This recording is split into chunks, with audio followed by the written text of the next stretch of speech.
And so I'd like to get started with our afternoon session. And to kick that off, I'm going to introduce to you Rachel Atchison, who is the Deputy Strategist with the Borough President's Office. Many of you probably know Rachel, but she is a real superpower in the plant-based world. She's an amazing organizer, and we're thrilled to have her. Rachel. So I get the wonderful pleasure of introducing a true rock star in the movement. I moved to New York City about 2 years ago, and when I moved here, I was told that there was a doctor I needed to meet upon moving, and he would be my top priority. So you all get to see a wonderful presentation by Dr. Robert Ostfeld. He is a cardiologist, the director of preventative cardiology, the founder and director of the cardiac wellness program at Montefiore Health System, and an associate professor of medicine at the Albert Einstein College of Medicine. Without further ado, Dr. Robert Ostfeld.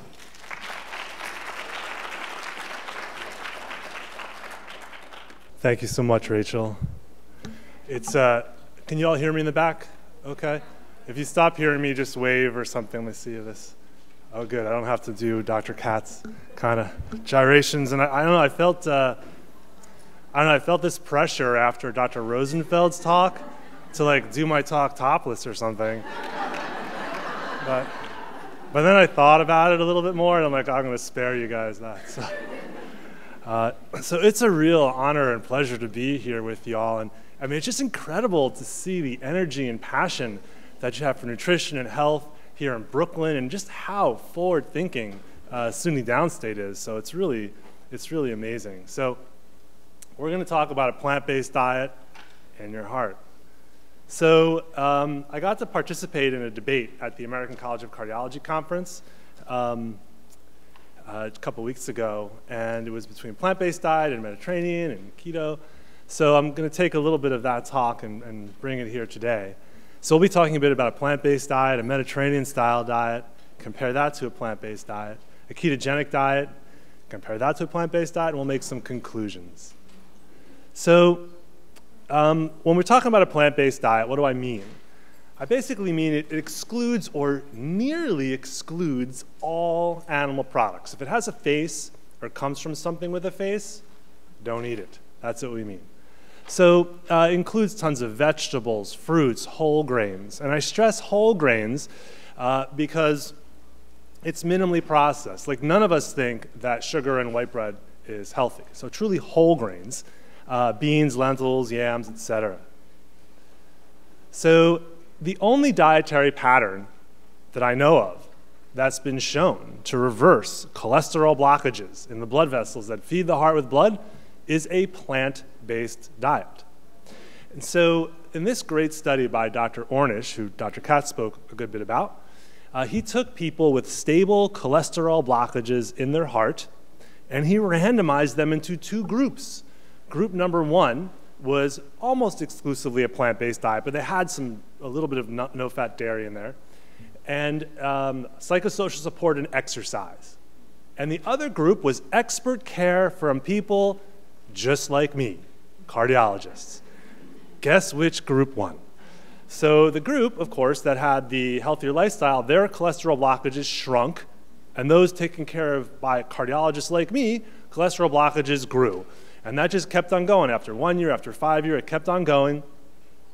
And the group that was treated by the expert cardiologist had a higher odds of having a cardiovascular event like a heart attack or stroke after 5 years. And this diet, of course, or this lifestyle pattern, it's dose dependent, which is important, because the more people did it, the closer that they lived to this healthier lifestyle, the more their cholesterol blockages shrunk. And that's important because when there's a dose-response relationship, we think it's an even more powerful thing, and other studies have supported a similar kind of relationship. So, okay, a plant-based diet can potentially reverse coronary disease, but also improves risk factors for coronary disease, among other kinds of diseases. So CRP, inflammation, is the big catchword these days. Well, in a randomized study, taking people with stable cholesterol blockages, they randomized them to a vegan diet versus the American Heart Association diet. And guess which one won? The vegan diet reduced inflammation significantly more. LDL cholesterol, the higher the levels in your blood, the worse that we do. And we know that if we lower those levels, people do better. So in a very interesting randomized controlled trial, they looked at a cholesterol-lowering drug, and they also looked at a plant-based dietary pattern. And they both lowered cholesterol to a very similar degree. So a plant-based diet can lower cholesterol levels about as much as a statin. And cholesterol particles can become particularly irritating to your blood vessels when they become oxidized. And they become particularly irritating then like a splinter. Well, that process in your body of oxidizing the LDL particles is more difficult when you eat a vegetarian diet versus an omnivorous diet. Blood pressure, another risk factor. Blood pressure is lower in those who eat more plant-based nutrition. And in a really cool study, the CARDIA study, the coronary artery risk determinants in youth study, they found that the people who ate more and more plant-based foods were significantly less likely to develop high blood pressure. And this theme continues with other large epidemiologic studies. There's another cool risk factor, not cool I guess, but it's called lipoprotein a, and that attaches to cholesterol particles. And it really increases the risk of having a heart attack, stroke, but there's not a lot we can do about it. Medication doesn't really do quite that much yet. There's some on the horizon, we shall see. But in an interesting study of plant-based diets by Dr. Baxter Montgomery, he significantly lowered lipoprotein a levels with the dietary intervention. So novel risk factors. So, okay, it improves risk factors we're more familiar with. And a novel risk factor is a plant-based diet, as Dr. Katz is mentioning, can improve gene expression. So Dr. Ornish took about 30 people with early-stage prostate cancer, and he put them in his healthier lifestyle, which includes largely plant-based nutrition. And he biopsied the prostate before and after. And after about 3 months, dozens of anti-cancer genes were upregulated in their expression, and many pro-cancer genes were downregulated in their expression. So we can't change our genes, but we can change which ones speak, making the healthier ones speak more loudly and the unhealthy ones speak more softly. And so that's pretty cool. You can turn on and off on the healthy genes, off the unhealthy genes with healthier lifestyle. And as was mentioned, that on and off switch, at least in animal models, gets passed on to our kids and grandkids. So the healthier lifestyle choices you make today not only impacts your health and the health of the environment, but may very well impact gene expression in your kids and your grandkids. It's an incredible responsibility. Gene expression. The microbiome, that's the new kid on the block, gets tons of attention, and it's critically important. We each have about 1 trillion bacteria hanging out with us in our guts. So you could really say that we're the parasites, not them. But we can live in harmony with them. And it turns out they can promote lots of healthful activities within our bodies. And when you eat more plant-based nutrition with more fiber, that promotes a healthier gut microbiome. And that change in animal models can happen even within a day, and humans maybe up to about 5 days. But you can significantly change the population of the microbiome to be much more healthful. For example, when you eat more plant-based foods with fiber, that fiber makes it to the gut microbiome, and the microbiome makes something called short-chain fatty acids. Who cares? Well, short-chain fatty acids are helpful for you. They go in and they interact with the cells that line the inner wall of the colon. And when they do that, those cells can reduce gene expression that leads to cholesterol formation. So those cells can make less cholesterol. It can reduce inflammation. It can reduce oxidative stress. All the kinds of things you want to have happen less. And when it gets more of that short-chain fatty acid, it makes a little bit more of this mucus layer that coats the inner wall of our colon. And then the microbiome hangs out right next to it. And you want that little mucus layer because it keeps them separated just a little bit. You don't want them touching. Because if they touch, the body sees the microbiome as an attacker, as something foreign, and it creates this big immune reaction, and it attacks it. And then when that happens, it can kill off some of that bacteria, creating more inflammation, potentially promoting diabetes, and in animal models, promoting atherosclerosis, more cholesterol disease. So, okay, genes, microbiome, MMP, that's matrix metalloproteinases. Those promote atherosclerosis, promote cholesterol disease, promote heart attacks. Well, your body will have less of them when you when you have a vegetarian-style diet versus an omnivorous-style diet. Another novel risk factor are endothelial progenitor cells. Now, our body turns itself over time. Our skin does, our bones do, our hearts do, and our bone marrow makes these things called progenitor cells that goes out and replaces older cells, just like the endothelial cells. The endothelial cells line the inner wall of our arteries like a wallpaper, and we want to treat them well. But sometimes they get older and they need to be replaced.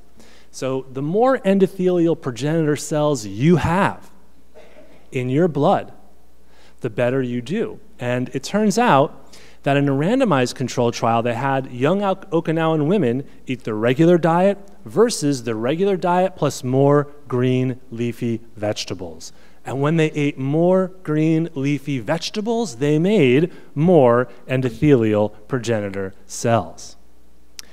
How about a plant-based diet and diabetes? Well, in this interesting randomized trial, they took people with diabetes and randomized them to either a plant-based diet versus the American Diabetes Association diet. Guess which one won? Well, the plant-based diet, they lowered their medications more, their sugar levels fell numerically more, they lost more weight, and their cholesterol levels fell more. Okay, that's a randomized trial. There's cool epidemiology or population-based studies that find the same thing, that the more toward plant-based nutrition you eat, the less likely you are to have diabetes across multiple populations across the world. So this is a wonderful study done by Dr. Satija, and what they asked is, if you eat more healthful foods, is that good? Is it not good? So they looked at this healthy diet index, and that when you eating more vegetables, fruits, whole grains, you were higher up on the healthy food index, and eating more of other products, you were not. So if you look here, this is the plant-based diet index, and this is hazard ratio for coronary heart disease. So this is the plant-based diet index, and as that increases more and more and more, people did better. Their hazard for a heart attack went down. But the devil is often in the details, because like you could eat sugar cookies and white bread all day and be plant-based, or you could eat kale all day and be plant-based. There's clearly a difference. So they broke that down. That red line is the healthy plant-based diet index, and this gray line up here is an unhealthy plant-based diet index. And you can see if you ate healthily, you did even better, and unhealthily, you did even worse. However, this yellow line here, this is the healthy plant-based food. So the more of that you ate, the better you did. And then they compared it to animal-based foods and less healthy plant-based foods. And the animal foods included chicken and fish. If you ate more animal foods, you did worse. But if you ate an unhealthy plant-based diet, you did even numerically a little bit worse. So the devil is indeed in the details. But this reinforces how eating a plant-based diet, and the more plants you eat, the better you do, along the lines of plant-based nutrition, and there's similar data with diabetes. And then along those lines, in a big meta-analysis looking at over 800,000 people, each serving of extra fruit and vegetables per day was associated with a 5% lower risk of death. And in the health surveys for England study, they followed about 65,000 people for a little over 7 years, and each increasing serving of fruit and vegetables per day was associated with living longer. Now, this great study by Dr. Song, they looked at over 100,000 people with 3.5 million person years of follow-up. And they asked, if you replace just 3% of your calories from animal-based foods with 3% of calories from plant-based foods, is it good? Is it not good? What happens? Well, it turns out it's good. So if you replace just 3% of your calories from processed red meat with 3% of calories from plant-based foods, that's associated with a 34% lower hazard of death. Unprocessed red meat, 12%, poultry, 6%, fish, 6%, eggs, 19%, dairy, 8%. All significant. And you all probably know that the World Health Organization has recently come out and said that processed red meats are a class 1 carcinogen. And that means it causes cancer. And a class 1 carcinogen, that's the same category that plutonium is in, by the way. So a plant-based diet is the only dietary pattern that has been shown to reverse coronary disease. It improves multiple risk factors: CRP, inflammation, LDL, oxidized LDL, blood pressure, lipoprotein(a), diabetes. It improves novel risk factors, and it is associated with living longer. Okay, so how about a Mediterranean-style diet? Now, a Mediterranean-style diet is a very good diet. It's largely vegetables and fruits. It's a very good diet. If my patients said, you know, I don't want to go plant-based, but I'll go Mediterranean, I'll take it. Hey, I don't want perfection to be, what my idea of perfection is, to be the enemy of good. So a Mediterranean-style diet is very good for both secondary and primary prevention. The Lyon Diet Heart Study looked at people after heart attacks, and the PREDIMED study looked at people without heart attacks.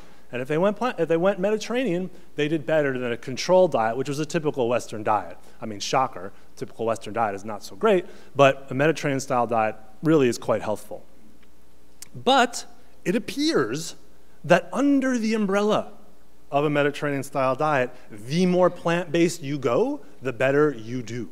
So in this a priori defined post-hoc analysis of the PREDIMED study, they looked at about 7,000 people, and they asked if during the study, if you had a pro-vegetarian diet pattern, meaning eating lots of vegetables and fruits and avoiding animal products, including fish and chicken, was that good or not good? Well, it turns out it was good, because the highest quintile versus the lowest was associated with a 41% lower hazard of death, meaning the more of a pro-vegetarian pattern you ate under the umbrella of a Mediterranean-style diet, the better you did. And in the EPIC cohort study, for every standard deviation increase in fruit and vegetable consumption, you had a 14% reduction in mortality.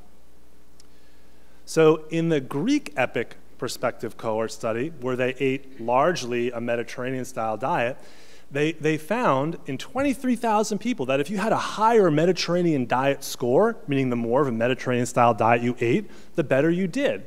That's great. A Mediterranean-style diet is a healthful diet. But they're like, well, okay, let's look at how we define the score and what aspects of the score accounted for the benefit.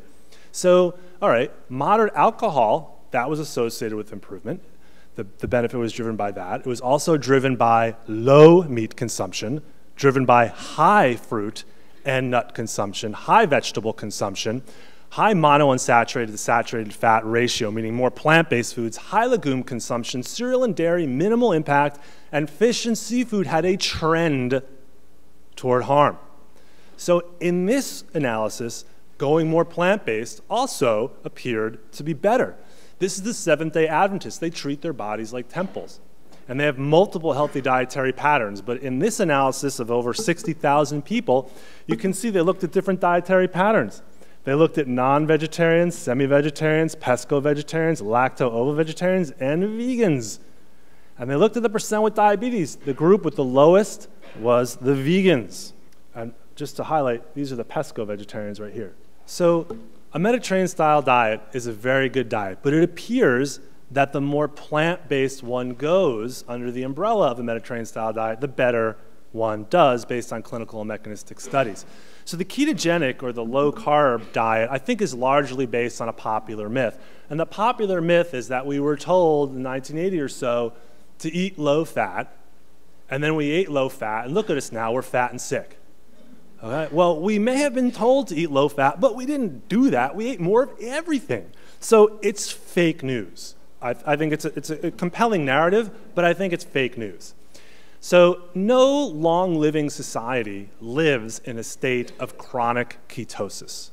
Now, there's a romanticized notion that the Inuit population, they live very, very far north, circumpolar, do. But first of all, their outcomes, their longevity is about the same as the typical population in Canada. So there's nothing particularly health magical about that. And they eat a lot of fish and fish blubber because of where they live. But they've also selected for a mutation that makes it even harder for them to go into ketosis, suggesting that being in that state for a chronic period of time may not be healthful. But then if you step back and you look at the longest living populations in the world, the blue zones, okay? There's 5 populations, Dr. Katz was mentioning them, all over the globe, including the Seventh-day Adventists. They're the most centenarians, and they eat primarily a plant-based diet. More than 50% of their calories is from carbs, and they're the longest living populations. And I look at nutrition kind of like a symphony. You know, there's tons of interesting mechanisms. There's the violins, and there's the drums, and there's the trombones, and all the different parts, and there's the strings, this mechanism, that mechanism, and it all adds up together to make a big symphony. And it's important to learn about all those parts, and we have a ton more to learn. The microbiome alone is a hugely amazing topic, which we don't know enough about yet. But if you look at the whole symphony, where it's all put together, that manifests as how people live. Populations, the blue zones. The blue zones represent, in my mind, the symphony. But the Siman people also are another representation of the symphony. They're an indigenous population in Bolivia, and they analyze about 700 of them. They even shipped down CAT scan machines to the jungles of Bolivia so they could take CAT scan pictures of their heart. It's pretty impressive. And that population has the lowest rate of heart disease ever recorded in the medical literature. Their diet, 72% carbs. Now, they're also very active, and it's whole grains. And from a vascular age perspective, they are about pound for pound, they are 25 years younger than the average American. So there are almost no hard outcomes with the ketogenic diet, and there are many side effects of a ketogenic diet. It is a diet that can be helpful for refractory epilepsy, so there is a literature in the pediatric population, and the side effects include arrhythmias, cardiomyopathy, kidney stones, fractures, pancreatitis, vitamin deficiencies, and other things. So to me, the onus is on that group to really prove safety. What are some potential mechanisms of harm? Well, heme iron is a type of iron that's in red meat and some fish. That when you and plants have typically a different kind of iron. The heme iron in animal products is inflammatory, can promote heart disease, it can promote diabetes, possibly prostate cancer. Nu-5GC is a sialic acid that is on the cell membranes of non-human primates. So when we eat red meat, and even some fish, you consume Nu-5GC, which is foreign to us. It's not on our cells. Who cares? Well, when that happens, it can create inflammation, and in animal models, even promotes cancer. The microbiome, eating more animal-based foods, selects for less healthful microbiome, and kind of like we went through, more inflammation, which can lead to a cascade of issues. Red meat, particularly cooked red meat, more advanced glycation end products, promotes inflammation, oxidative stress, diabetes. Animal products can increase LDL or the bad cholesterol. Antioxidants, on average, animal-based foods have 64 times fewer antioxidants than plant-based foods. Berries have about 90 times more than fish. And in a murine or mouse model, that they fed their usual chow, which is high in carb, a Western diet, and a low-carb diet, they looked at how much cholesterol blockages they developed in the arteries in their body.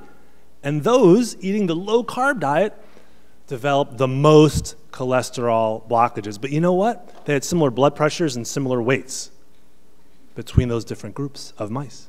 But then when they looked at more novel risk factors, ones we don't usually look at, like endothelial progenitor cells and non-esterified fatty acids, which promote inflammation, those were worse in the low-carb group. So it's much more than just blood pressure and cholesterol. There is a symphony of things that are going on. Why then do people even do the ketogenic diet? Well, it can be helpful for weight loss. It is useful for short-term weight loss, but so is cocaine. And when you eat a ketogenic diet, you don't need any glucose, so your glycogen stores leave your body, and that holds water, so you pee that out. The ketones themselves help you pee out water, and you can get something called the keto flu, which makes it feel a little crummy, so you don't eat it quite as much at first. But longer-term studies show that there's less than a kilogram of weight loss difference between a ketogenic diet and higher carb, lower fat diets. And how about diabetes?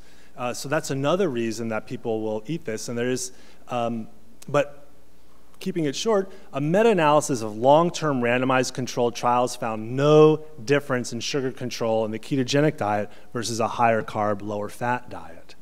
And when you eat a ketogenic diet, you don't eat any sugar, so your blood sugar levels are going to go down. But it doesn't necessarily reverse the underlying reason that you have diabetes in the first place, which is insulin resistance, which is from fat deposits in your liver and your muscles, making it harder for insulin to transport glucose from your blood into those places where they're supposed to be. But with a plant-based diet, despite eating more carbohydrates, you can potentially, in many cases, reverse diabetes. So despite eating more carbs, you're reversing the diabetes and getting at the underlying reason. Because to me, reversing diabetes is not masking it, and then you go sit within 6 feet of a carbohydrate and your blood sugar shoots up. It's really getting at the underlying reason, and we need more data, but right now I'm not aware of any convincing data that a ketogenic diet actually reverses the underlying reason for diabetes. So we'll see, time will tell. Epidemiologic or population studies, multiple population studies show the more toward a low-carb diet you eat, the worse you do. And in one study of patients who survived heart attacks, about 5,000 heart attack survivors, those who were eating a low-carb diet did worse, and those after their heart attack who shifted to an even more low-carb diet did even worse. And you are leaving out some of the healthiest foods in the world when you go on a ketogenic diet. You're leaving out whole grains. There's a meta-analysis just recently published in The Lancet with 135 million person years of follow-up. And basically, the more whole grains you ate, the longer you lived, the less heart disease you had, and the less diabetes. Yes, the more whole grains you ate, the less diabetes you had. Nuts, pulses, beans, and lentils, the more of those you eat, it's associated with living longer. And fruits are among the healthiest foods in the world. And in this incredible analysis by Dr. Du, they asked, if you eat more fresh fruit, is it associated with doing better, doing worse? What happens? Well, the more, and this is in almost 500,000 people with something like 4 million person years of follow-up. The more fresh fruit you ate, the less likely you were to develop diabetes. I'm kind of getting tired of hearing how fruit causes diabetes. And if you had diabetes when this study started, and they had 30,000 people who did, if you had diabetes when the study started and you ate more fresh fruit, you did better. The more fresh fruits you had, despite having diabetes at the beginning, the better you did. The longer you lived, the fewer macro and micro vessel complications, meaning fewer heart attacks, less kidney disease, less eye disease, eating more fresh fruit. And they did a wonderful and other analysis. More fresh fruit was associated with less stroke, less heart disease. And accordingly, the American Association of Clinical Endocrinologists recommends a plant-based diet for patients with diabetes. So for a ketogenic diet, no long-living population is in chronic ketosis. I'm not aware of any hard outcomes like heart attack or stroke. We need more safety data. Epi and mechanistic studies do not support benefits and suggest harm, and you are giving up some of the healthiest foods in the world. So if you look, this is a nutrition table. So these are plant-based foods versus Mediterranean versus a more ketogenic diet for 500 calories. These are plant-based, Mediterranean, keto. The plant-based is equal parts tomato, spinach, lima bean, peas, and potatoes. Mediterranean is 40% of all that, and then half a piece of skinless chicken, 1 teaspoon of olive oil, and 1 cup of 1% milk. And the ketogenic diet is equal parts other stuff.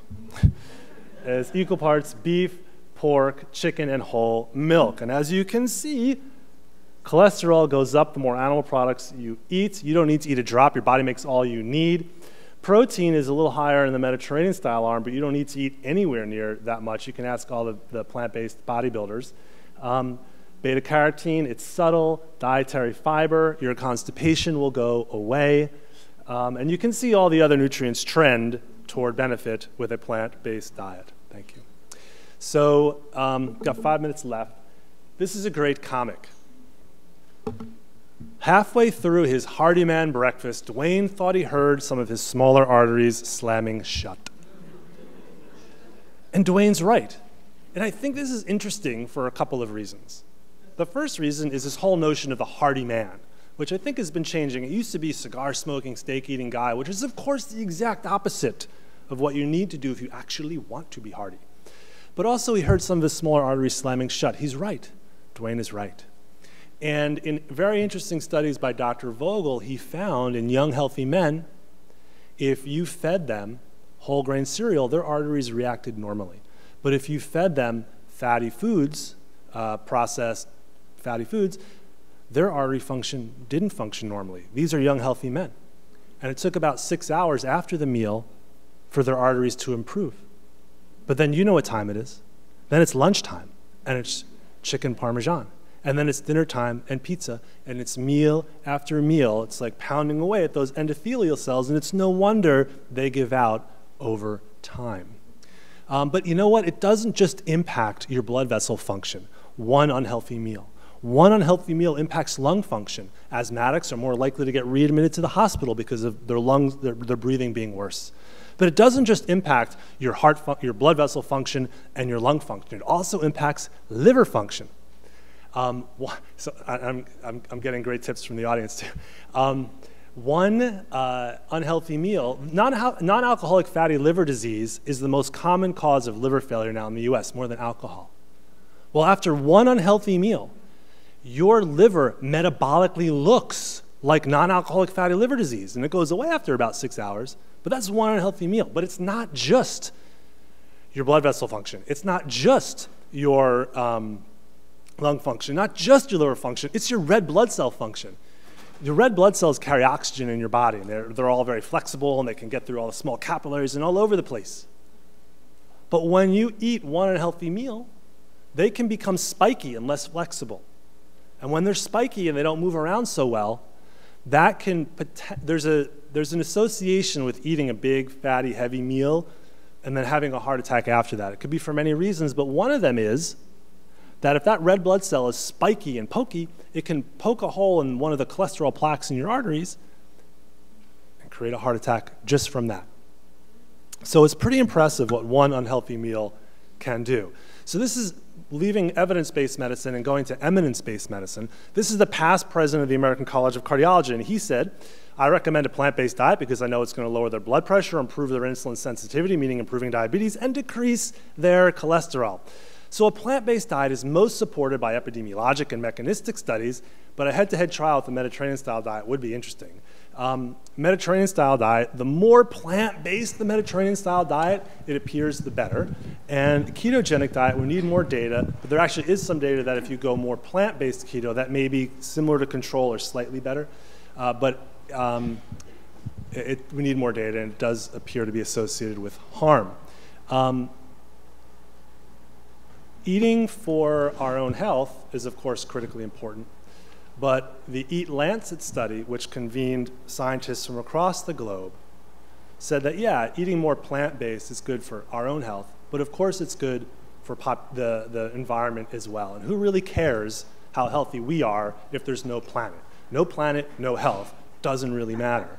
And then from a cost perspective, there was a modeling study done in the UK and Belgium where they found that if people went even a bit more plant-based, they could save billions of dollars.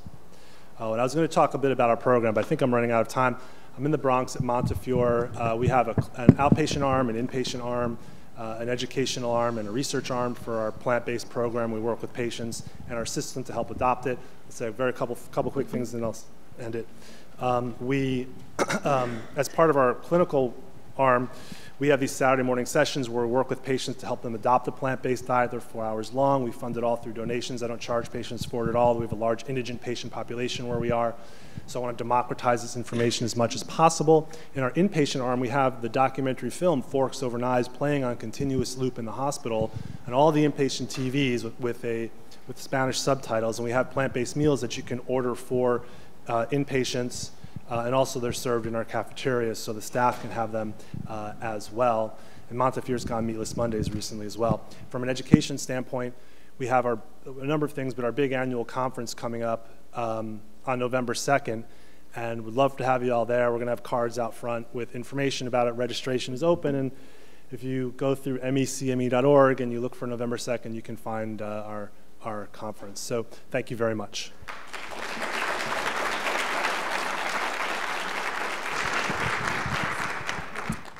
We have time for 2 questions. So if folks in the audience have a question, yes, ma'am in the back.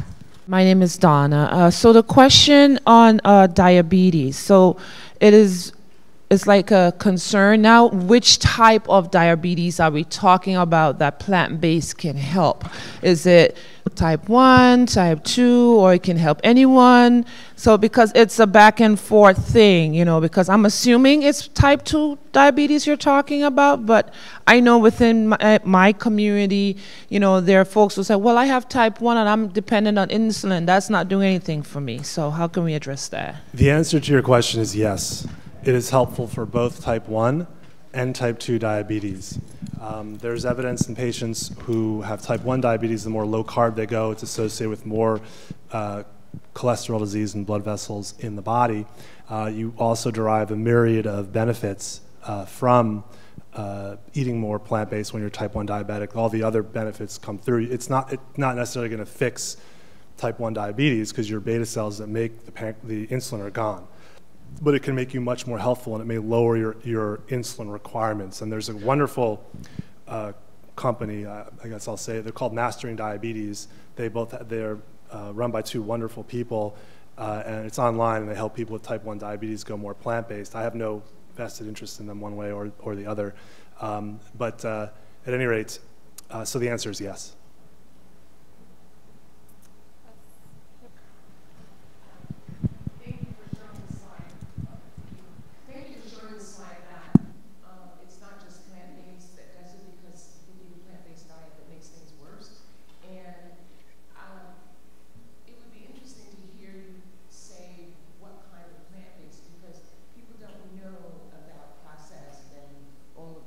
that are added. That's one thing. But the second, I just want to ask you if you have a minute to comment on this. When I was doing HIV work, I used to use a lot of educational things and campaigns that used, quote, I was told, fear tactics. And the question is, in public health and population health, whether or not you think fear tactics is what they were called, so that if you showed people how animals were raised and what they were given and how they were slaughtered, whether or not you think that that would help people in terms of making the decision to go plant-based. Thank you. So in terms of, so thank you about asking about the types of plant-based food, and truly it's minimally processed plant-based foods. So sugar cookies and white bread, that's plant-based, but no one's going to argue that that's healthy. So it's whole grains, vegetables, fruits, beans, lentils, chickpeas, peas, tofu, potatoes, foods like that. And what was the quote?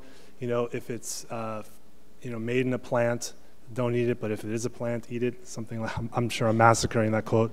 And in terms of scare tactics with what happens to animals, it's not an area that I've pursued at all. But that can be, for the ethics of consuming animals is a very impassioned topic for a lot of people, and appropriately so. So for the appropriate audience, I think that would be something that might be helpful, but it's not something that I use in medical practice.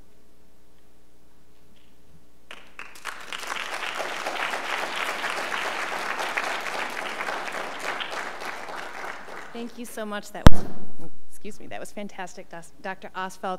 Now I'd like to introduce Dr. Joanne Katz, who is the chair of our physical therapy department here at SUNY Downstate and also a member of our committee on plant-based nutrition. Joanne. Thank you. Okay, I would like to introduce our next speaker, who's Daniel Rosenfeld. He's a PhD student in health psychology at UCLA and conducts research on the psychology of vegetarianism and meat consumption. His research explores what motivates people to go vegetarian, how being a vegetarian shapes one's sense of identity, and how people think about the morality of eating meat. Daniel holds a BS in Human Development from Cornell University.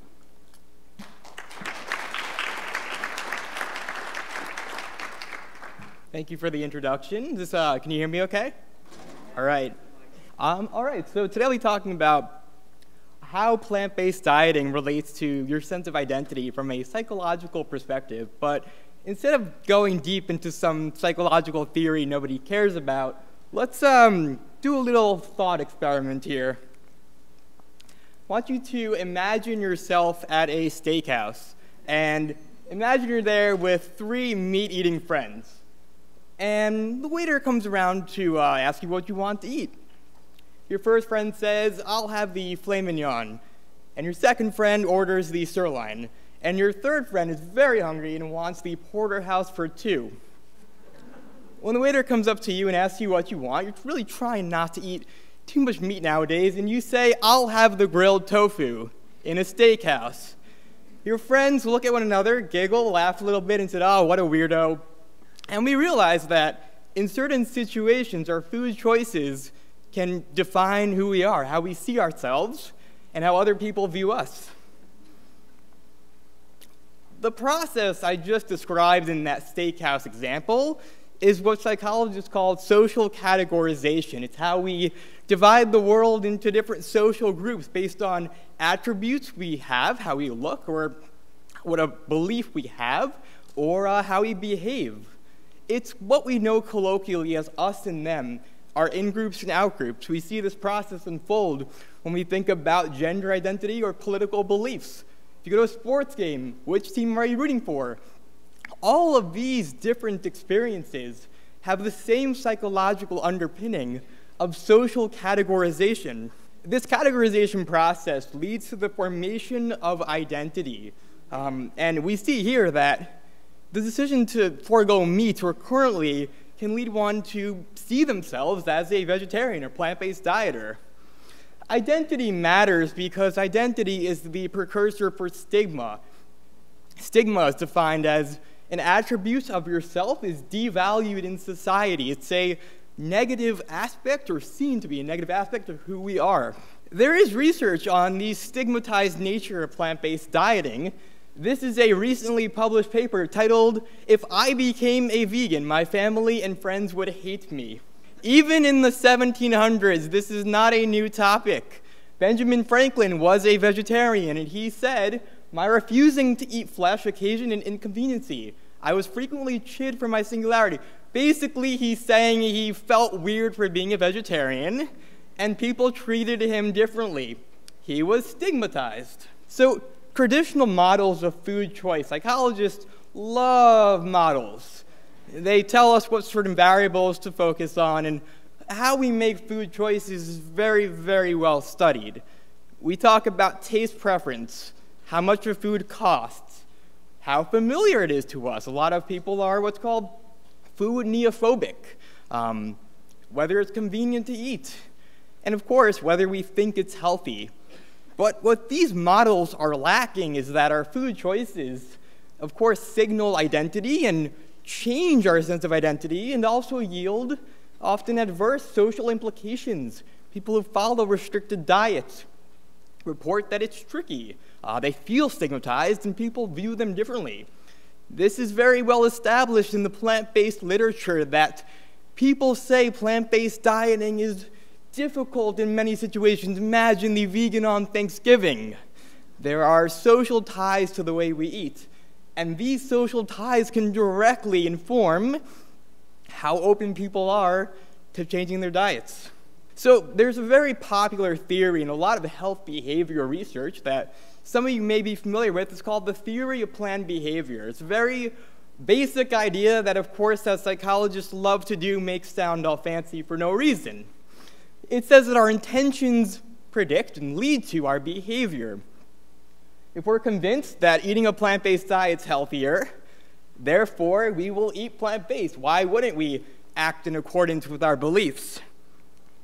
But when we have a factor like feeling stigmatized, if I eat plant-based, I will feel stigmatized, a very commonly held belief by a lot of meat eaters in countries like the US. Intentions no longer predict behavior. They no longer cause us to eat plant-based, whether we think it's healthy or not. I think a lot of us are here today because we want to convince people eating plant-based is healthy, with the assumption that that will change behavior. But these psychological factors can really disrupt that link. So I want to highlight the importance of considering what's called identity intersectionality. Who here has heard of this buzzword, identity intersectionality? Okay, about 10–15% of people. So what it means is when multiple aspects of our identity create a different experience for how we think about each of those identities. So what it means is that if you are a vegetarian man, you might feel different than a vegetarian woman. Vegetarianism is seen as a feminine thing to do. Men eat way more meat than women do and report, heck no, I would not go plant-based more than women do. Of course, masculinity is core to our construction of identity. There are also racial and ethnic ties to plant-based dieting. This is far less studied within the literature, but there is some qualitative evidence to suggest that people associate plant-based dieting, especially when we call it vegetarianism, as a white thing to do. And of course, this has implications for how non-white individuals construe, will I eat plant-based? How can we overcome these identity barriers to plant-based dieting?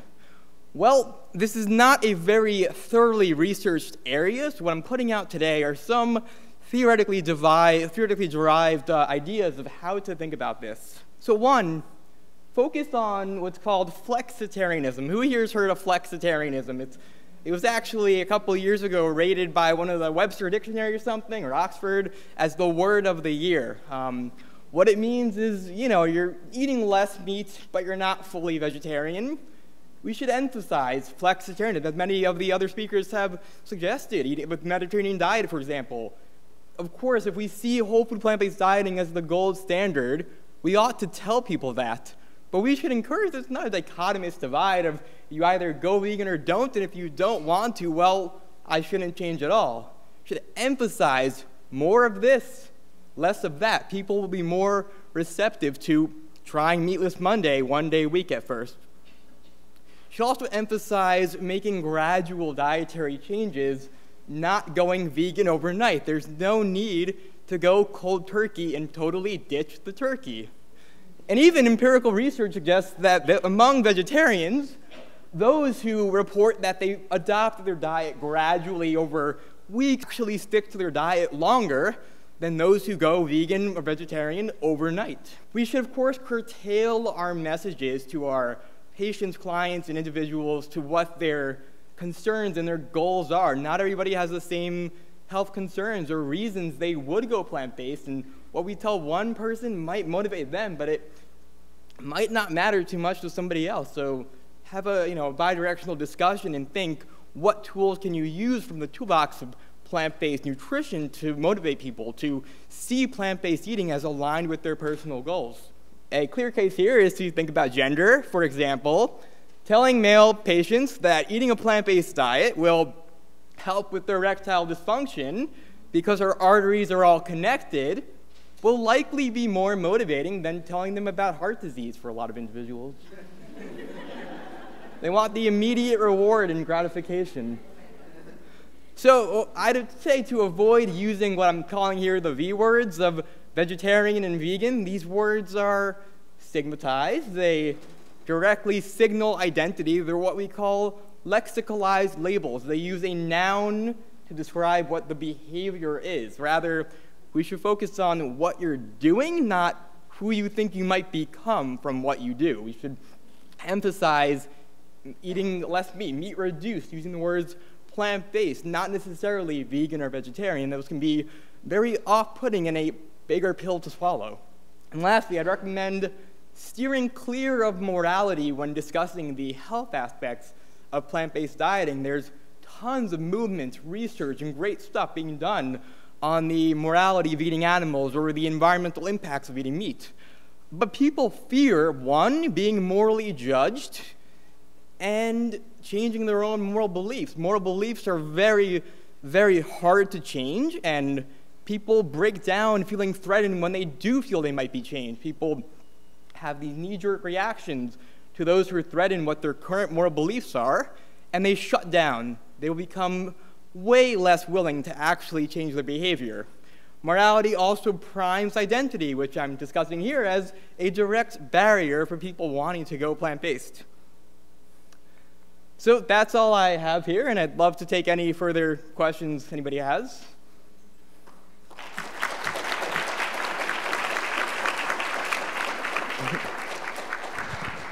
I'm still forming the question a little bit. I'll say, I'm Afia Bediako, and I'm thoughtful about how it seems to me plant-based, maybe even vegan, vegetarian, these kinds of things are growing in trendiness. So I agree, with the notions of, sort of considerations and concerns because people might associate stigma and stuff, but I just wonder about, any conversation on the fact that some of this is getting trendy, not necessarily among researchers and health practitioners, but like on Instagram. So if you could speak on that a little bit. Yeah, no, that's a great point. There's definitely big trends over the past couple decades, and really I'd say exponentially over the past few years that plant-based dieting is being held in a more positive light. And in many groups within the US, I'll take it is a positive, encouraged, valued thing to do. There are a lot of individual differences in terms of the social network you're in or the community you're in. And so I can't really speak to that with a lot of great data. There's not too much on that. But definitely some people, and I'd say probably a large segment of people, do look plant-based dieting very favorably. But at the same time, there are many people who definitely are going to be very resistant to those terms. I'd imagine on average the word plant-based would have a more positive connotation than vegan, but definitely there are some social networks within it is very trendy to be vegan for sure. That'll be increasing over time, I think. Sorry, may I ask just a follow-up to that? The consideration is because it's trendy in this way, that means it's not a sustainable thing, or it's cool for now and not later. That's kind of more the question I had. Like, how do we avoid that as just a trend? It's cool for now. As in, some people will go plant-based, but not for too long. I'm not sure. I mean, I can't give a direct answer to that. A lot of the research I've done is on the psychology of disgust and how people develop feelings of disgust for meat. And a lot of the data is showing that people who feel grossed out by meat are way, way, way more likely to give it up. Way much more powerful than convincing them about a health argument, ethical argument, environmental argument. If we make people feel disgusted, it's not a higher order cognition that they should avoid meat for some goal that's distal, but rather if they feel disgusted, it's literally their gut telling them, do not eat this food, it will hurt you. And so that's my best advice, honestly, if you really want to make people stick to this diet in the long term, make them feel disgusted. That's what all the data suggests. It sounds psychopathic, but that's what you should do, yeah. Not a question. I just want to say thanks for this presentation, because hearing a lot about plant-based, the underlying thing is looking at the behavior and the motivation, and then being able to, see where people are, take them from where they are to where we want them to be. Thank you.